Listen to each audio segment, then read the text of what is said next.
If you destabilize Bangladesh, it will spill over all around Bangladesh, including Myanmar and Seven Sisters and West Bengal, everywhere.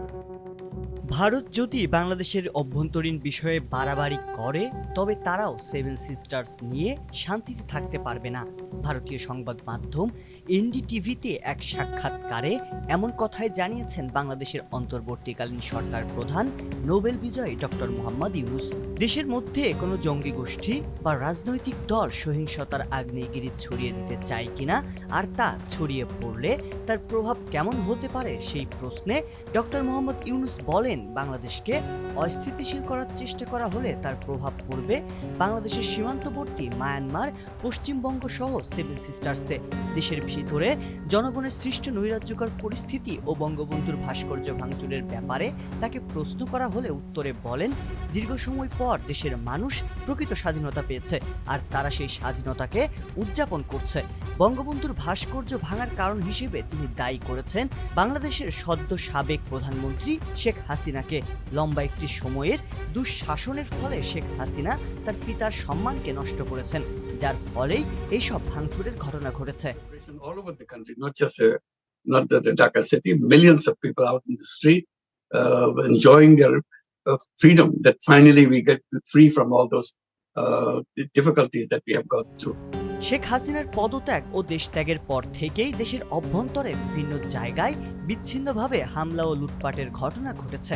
এমন ঘটনা কেন ঘটছে এবং তিনি এই ঘটনাকে কিভাবে দেখছেন বলে এক প্রশ্নের জবাবে ডক্টর মোহাম্মদ ইউনূস বলেছেন, এমন ঘটনা শেখ হাসিনার দুঃশাসনেরই ধারাবাহিকতা। মানুষ ভোটাধিকার হারিয়েছে বহু বছর, তাদের মধ্যে ক্ষোভ থাকা খুবই স্বাভাবিক।